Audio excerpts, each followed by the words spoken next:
I do not consider Marcia Estrada to be a predator. I do not consider Wendell McPhee to be a predator. With Marcia Estrada's overwhelming caseload, I'm sure some of y'all are going to go, oh, only 30 people? That's quite a few. Now, she wants to try to coordinate something for Monday. I got to keep myself safe until Monday. Um, my time visiting here is short, so I got to go so people don't get in trouble. Rules and regulations, right?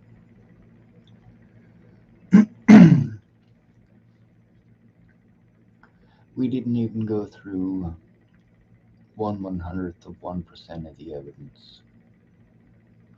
Um,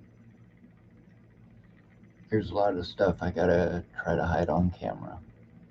I can't do this when I get excited. I do that off camera. Um,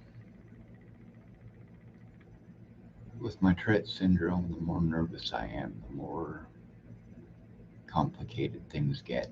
I gotta try to control my Tourette syndrome at all points in time so I don't get threatened, harassed, assaulted, or possibly shot. You guys have gotten to hear from a lot of people on my channel that even admit to being drug addicts and to being drug salesmen. And of course, I made sure I told the truth.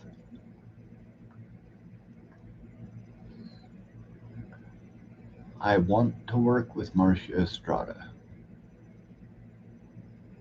but the backpedaling, things that are already recorded that I told her at least once already, explaining to her that the internet stuff is not the problem. The problem is my predators who I'm trying to turn in having access to me, getting to abuse their power and have me threatened, harassed, and harmed for trying to turn them in, preventing me from being able to go to court, preventing me from showing evidence. Meanwhile, I was trying to show what these people were doing. Rochelle Shelley Campbell, Alicia Bollinger, Kara Miles.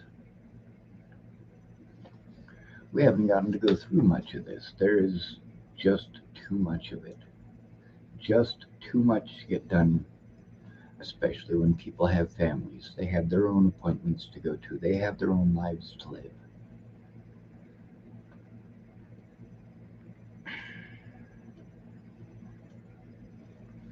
I've had to do some desperate things to try to get the police to do their jobs. And then, of course, they show that they're just a giant gang.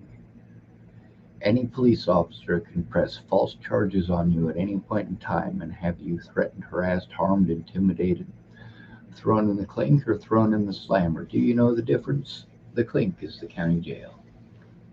The slammer is prison.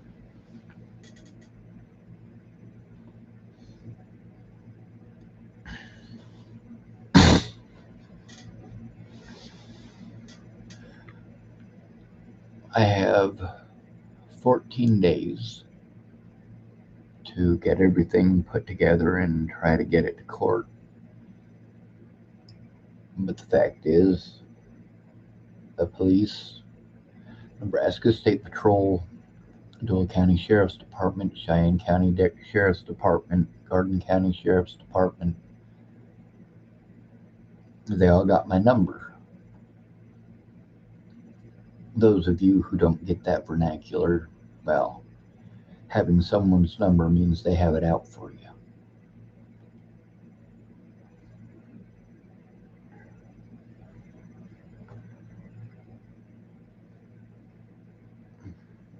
when Mandy was telling her family about this, they were worried about being targeted as well, and for good reason.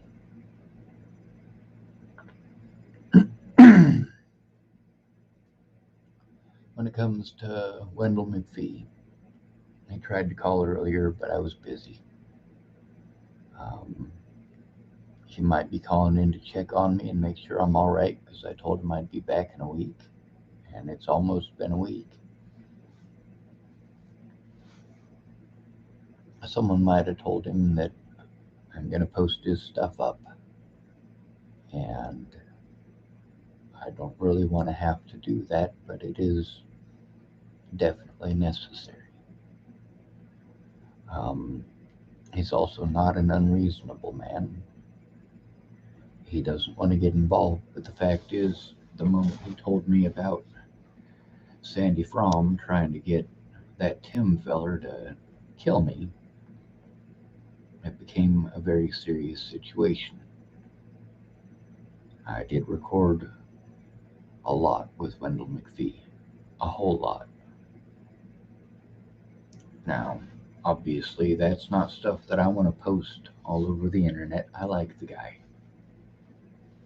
My personal opinion, he's a really good feller, but at the same time,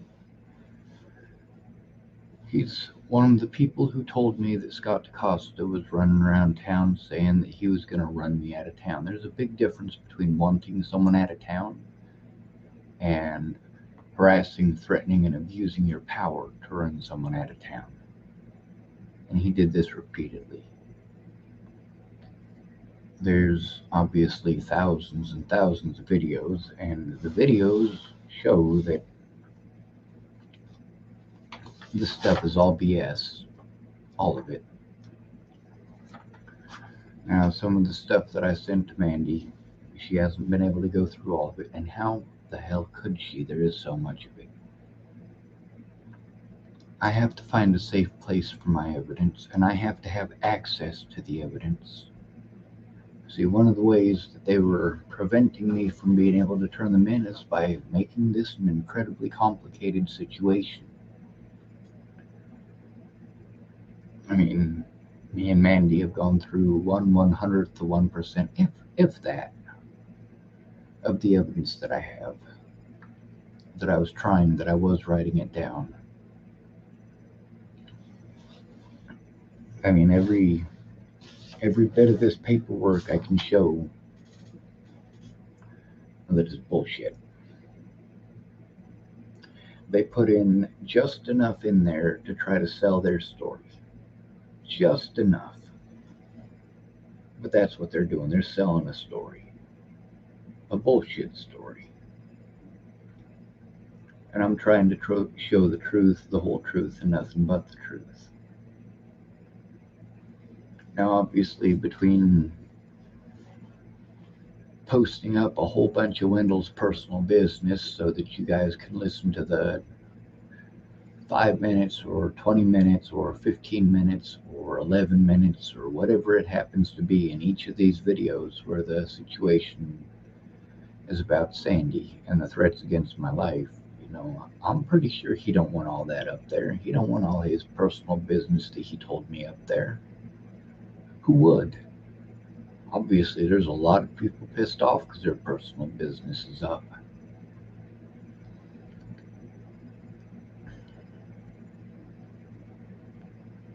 I don't believe that Marcia Estrada is doing anything out of malice.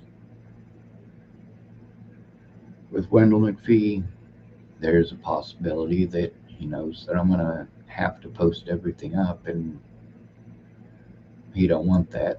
And there's also a possibility that, again, he's trying to check up on me. The thing is, this safety issue has been ongoing. Wendell McPhee is the one that told me that Sandy Fromm was trying to hire somebody in town to kill me, and Sandy Fromm admitted that. I have that recorded as well. I also have her recorded in another video claiming that she was just joking. There's also Wendell McPhee admitting that I saved Sandy's ass by driving her around on my birthday because she was too drunk to function and probably would have killed somebody. We also talk about when she was all drunk and drove up on his lawn, and when she was all drunk and a bunch of salt blocks that were in the back of her vehicle for the cows fell out all over the road. There's a lot of conversations with Sandy too. There's also conversations with other people, like there's two ladies at Pump and Pantry who've had not so good interactions with Sandy. There's also the fact that Sandy, although Wendell just told me that the guy Sandy was trying to hire to kill me, his name was Tim. There's also the fact that Sandy told me his first and last name, and I can't remember his last name. I mean, this is an incredibly complicated mess with hundreds of people involved. And all of this could have been stopped by one person actually doing their job. One person. But they're not going to do their job unless a friend or family goes in with me and makes them do their job. And I don't have that.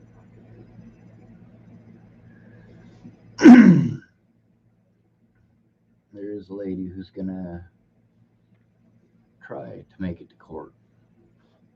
But also, all these officers have to do is pull some bogus BS. They pull the right bogus BS, they can take away all of my evidence again and prevent me from turning them in. I have to be able to safely make a police report, and with as complicated as this is, yeah, Mandy's overwhelmed from looking at it. My little sister's overwhelmed from looking at it.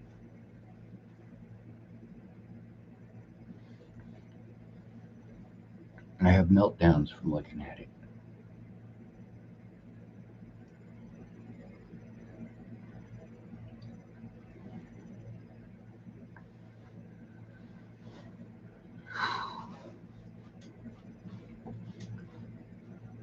In the last video with Marcia Estrada, she acts all surprised about something that is in all of our recordings. I do record every situation because I have to. It is necessary because these people's memories are flawed. The recordings are not.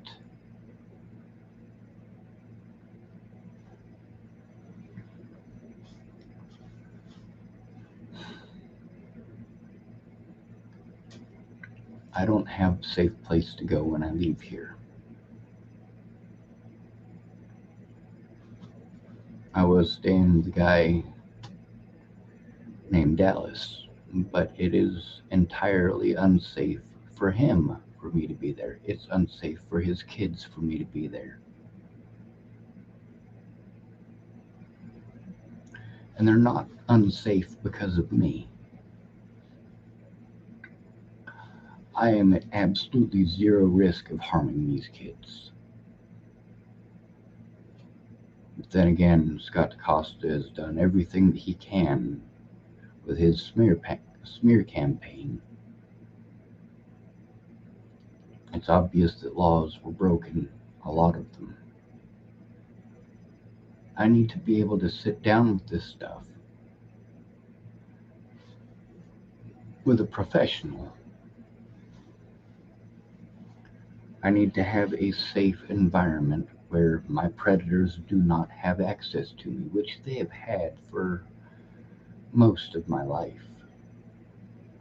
Now, these predators are bad, really bad.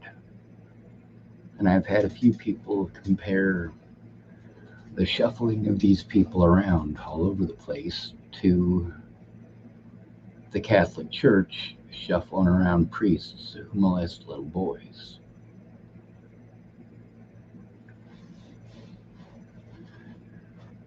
She knows Tabitha Cook and a lot of other people who are involved in this, and there's a lot of recordings with these people. She's friends with a lot of these folks who did horrible things. And whether they took advantage of me intentionally or not doesn't detract from the fact that they took advantage of me.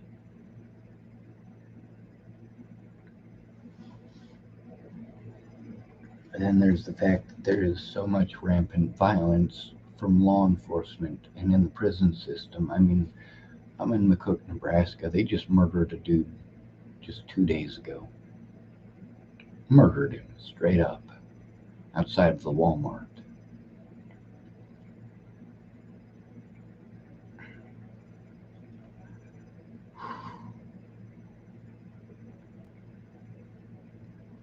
And there's just so much to show.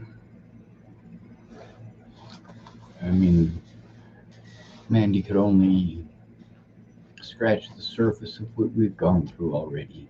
Of course, we couldn't spend all of our time working on this. There's families and other appointments of hers to go to.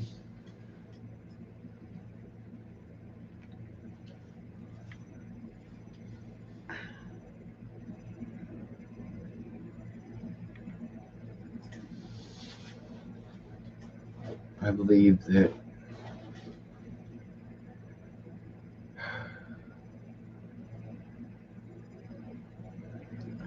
believe that some of these people were BSing me, but I believe that most of them legit fear for their friends, legit fear for their families, and legit fear for themselves if they come forward.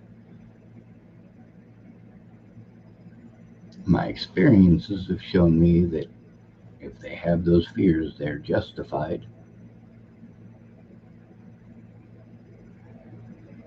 At the same time, if their fears are justified, so are mine. And if the court wants to recognize their fears, they need to recognize mine.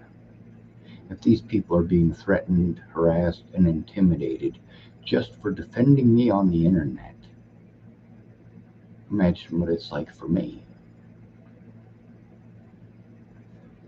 Now, obviously, I haven't been screaming and shouting and hooting and hollering in all of my videos the whole time I've been here. It's because I have help. And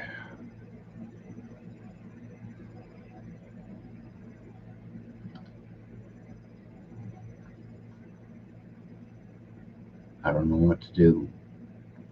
I should have been put into protective custody as soon as Natalie disappeared.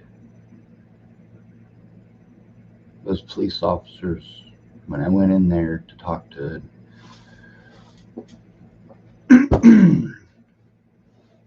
God, so many names. Hold on a second. Jai Rogers and whatever that other asshat's name is, fuck it, Detective Peterson. When I tried to give them the evidence that they needed, first of all, to clear my name, and second of all, to show what was going on, to show what was going on with her family, to show the truth, these people weren't interested in the truth.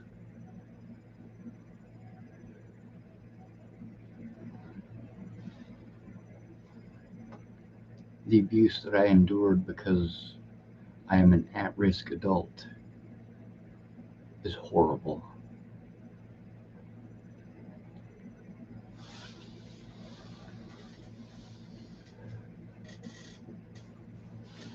The fact that my predators all got away with it is horrible. Now, there's the statute of limitations, and in most of these crimes, the statute of limitations is up. The fact that these crimes have been ongoing and prevented me from actually turning these people in, well, that makes it so that there is no statute of limitations. This has been ongoing for 5 years. 5 years worth of public pretenders not doing their jobs.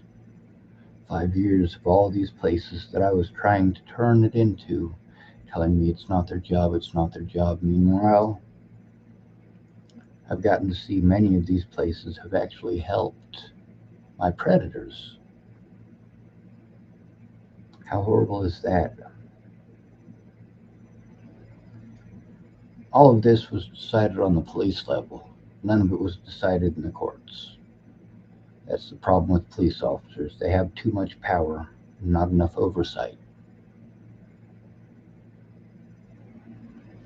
I think for the front of this video, I'm going to take a picture of Victor King, and I'm going to post it up. He's been a friend of mine for a lot of years. When I met him, he was addicted to meth, and he was dating a woman named Jessica Ryan something or other.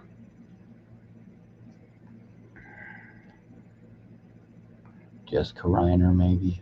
I don't know. But she's a pretty bad meth head herself.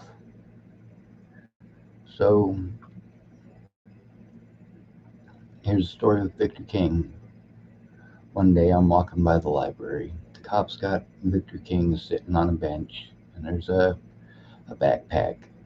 And as I'm walking by, the cops want me to sit down on the bench. So I sit down on the bench, and they set a backpack next to me. And they say, "Is that your backpack?" "No, it's not my backpack." "Is that your backpack?" "No, it's not my backpack."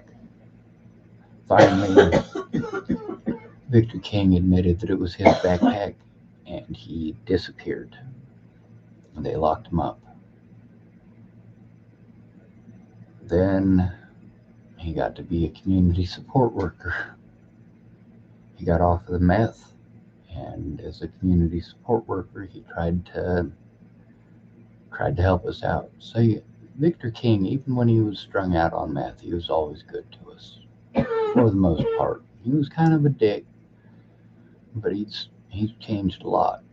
Fatherhood changed him. Now there's a police oversight commission, and that police oversight commission in Colorado, or at least in Boulder, he's on that police oversight commission. The problem is I can't safely go to Colorado because of the crimes committed against me, because of crimes committed by law enforcement, because of crimes committed by the public, crimes committed by the news. They made me a target. And it's pretty obvious to Mandy, just from what we've been able to go through so far, that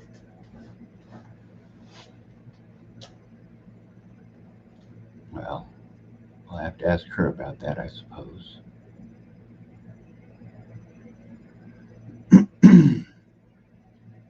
I don't know where I'm going to go from here. I don't have anywhere to go.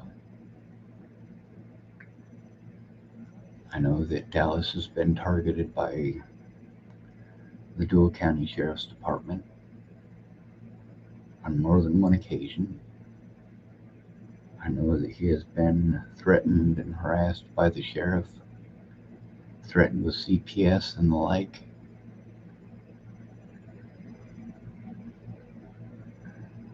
And it's not okay. Something does need to be done. There's a lot of the officers that were involved in this that,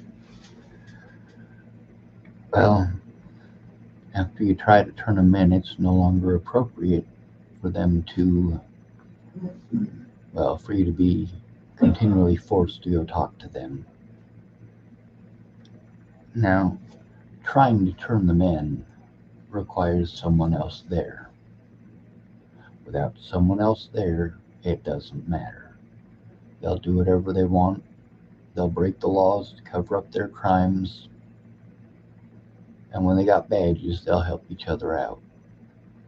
In a small town like Chapel, Nebraska, you end up with a lot of idiots. A lot of people that don't like black folks. A lot of people who think that a woman's job is to do what a man says because the Bible said so. You got a lot of people that don't like gay folks.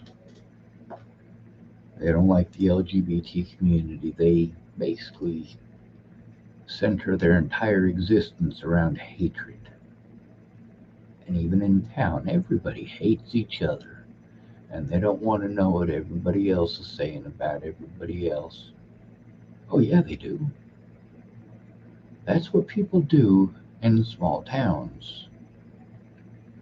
They get drunk, they do drugs, they have sex, and they talk shit about everybody. Small towns fucking suck. Unless you're one of the popular families. Now, I'm not from a popular family. William Barr wanted to threaten, harass, and intimidate me. Not okay. He wanted to make false reports. Not okay. He wanted to omit evidence. Not okay. And Scott DeCosta helped him. Not only that, the things that I typed versus the things that Scott DeCosta claimed to have seen, completely different. But there's also stuff that William wanted to pretend that I said. Oh, yeah, I will say them now. You want to accuse me of calling you a baby killer? Well, he definitely is.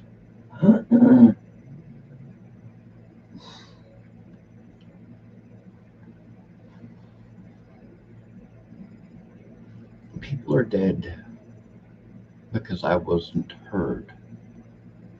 And there is no way that we are going to have the amount of time needed to go through all of this by the time I gotta go.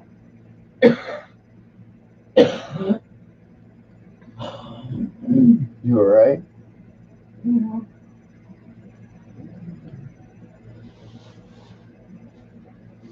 I'm not willing to threaten harm against Will or his family. I'm not willing to threaten harm against any of the other people or their families. Now, me speaking up about how all these folks, they got all these suggestions that are incredibly violent, and nearly everywhere I go, I get to hear this. Well, you should have done this, you should have done this, and they want to give me suggestions that are violent, and obviously that freaks me out.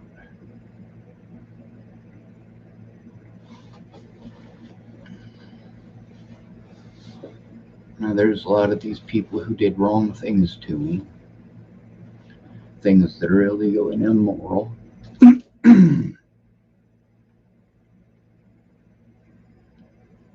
And I think that those people should be brought into the court.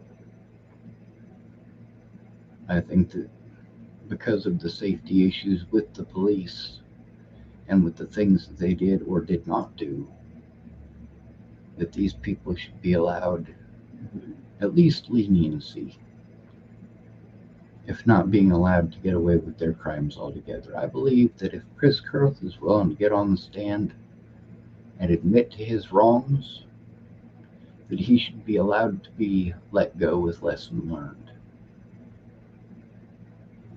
I believe that if Sandy Fromm is willing to get on the stand and admit what she's done, she should get away with lesson learned. Robert Warnick needs to go to prison. The things he did are not okay.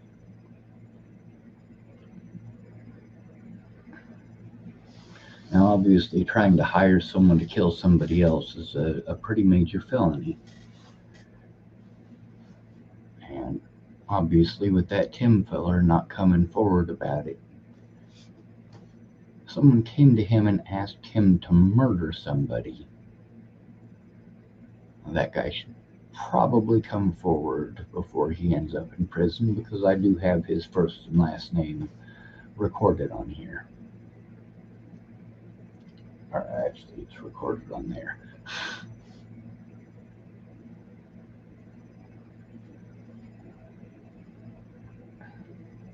I believe that Rod Wright should be allowed the opportunity to show his Jesus by giving him the chance to come forward.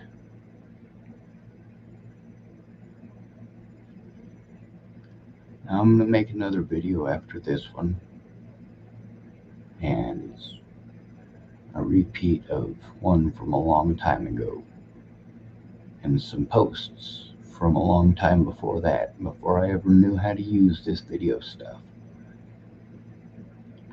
And of course, before it was on Facebook, I told people these things in real life, so I'm going to make a video about that. I'm going to try to lay down and get some sleep. I love the Martindales. Don't ever pretend like I would harm them. Ever.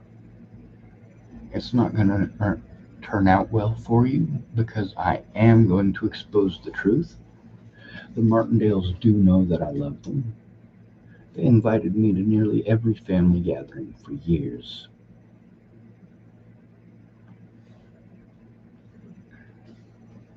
I believe that William Barr,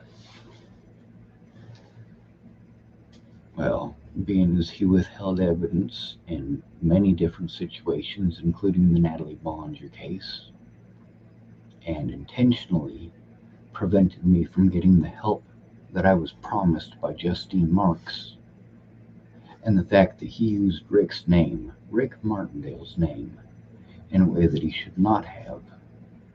Well, I don't think William Barr should get leniency. He wore a badge for way too long. He wore a gun for way too long. And people like that cannot be allowed the power nor the responsibility that comes with either. There's a reason I don't own a gun.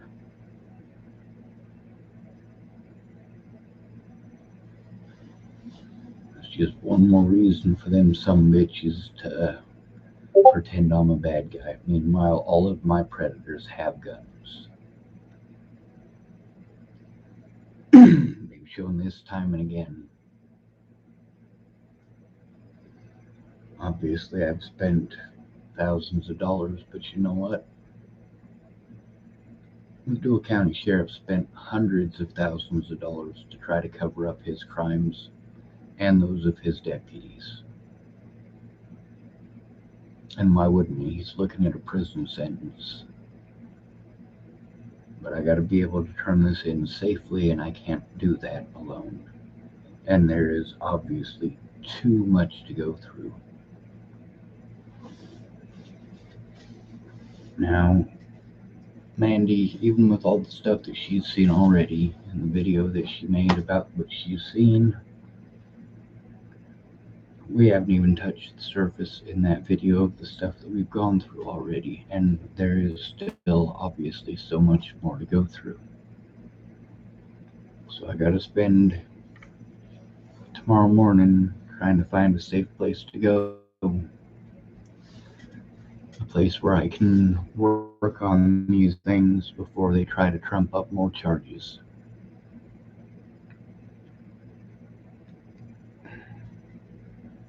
It's pretty obvious the Nebraska State Patrol cannot be trusted with this. It's pretty obvious that Dual County Sheriff's Department cannot be trusted with this. And it's pretty obvious that the dangerous situations that I've been in, I have actually been in. I told on Waylon Molotai I was treated like I was nuts, and then he did it to more people.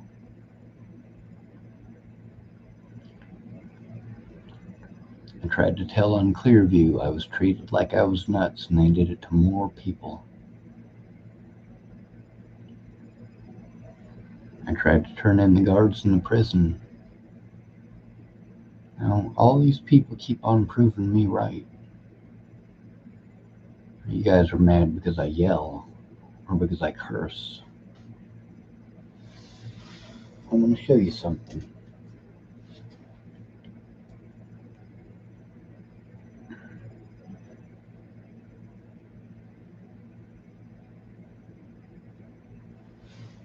These people were able to prevent me from having an honest court date by lying and by slandering my name, and that includes Kara Johnson Miles.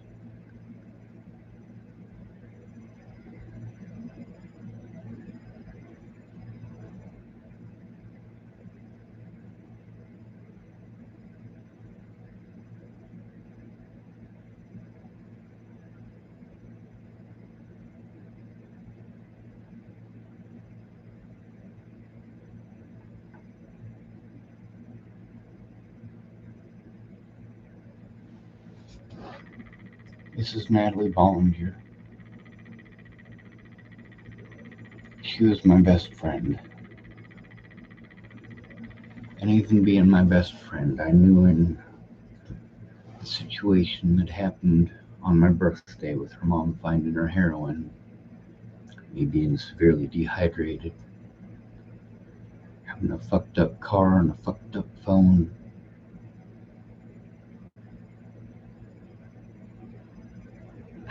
When an addict does something like that to you, you have to cut him loose. You have to let him go. You have to move away and you gotta move on. The problem is I wasn't allowed. Her lies and her slander and her pretending followed me. Prevented me from seeing my loved ones, prevented me from having that positivity. And we all need that.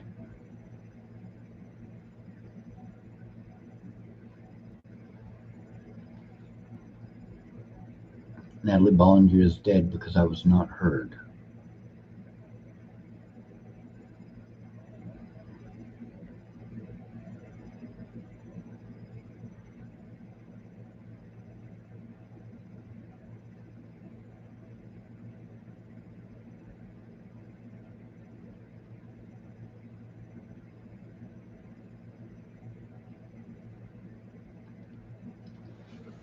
Benjamin Harvey's death spurring changes to homeless policy in Boulder. January 5th, 2018. This is the man who froze to death on Christmas.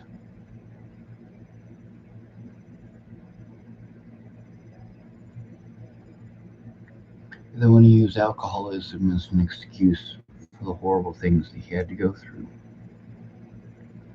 He's got a picture of the Boulder homeless shelter there. They spent $7 million on a shitty ass building with,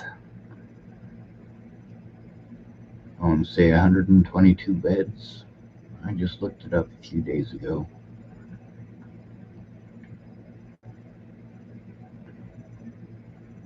I was going to show you a picture of Benjamin Harvey, but it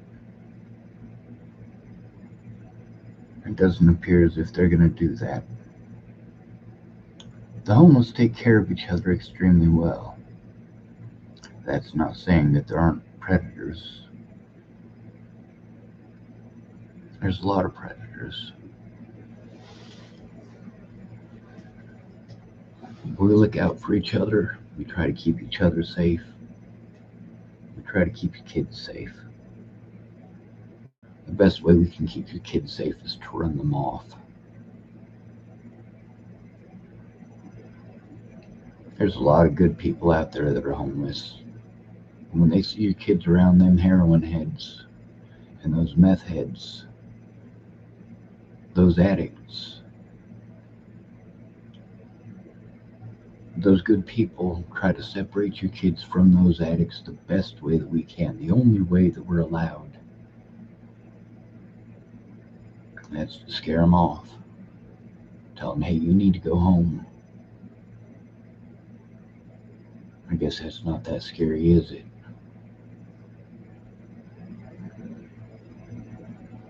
They're not the only people who are dead. There's a lot of people who are dead because I wasn't heard. We gotta do something.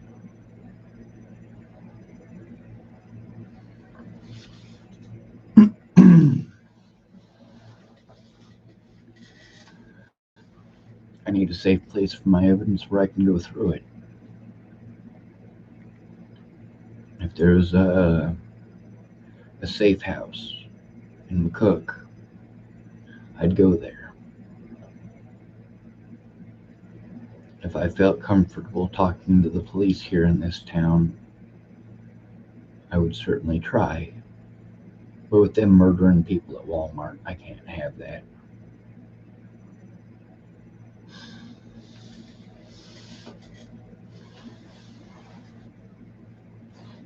All a police officer has to do is press false charges on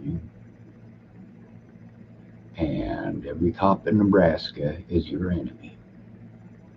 They don't care if it's true or not. It doesn't matter if it's true or not. In their minds, their job is to arrest you and lock you up.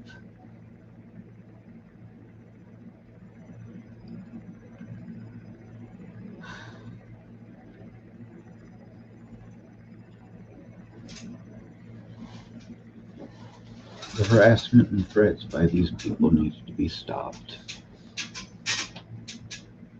And it still does.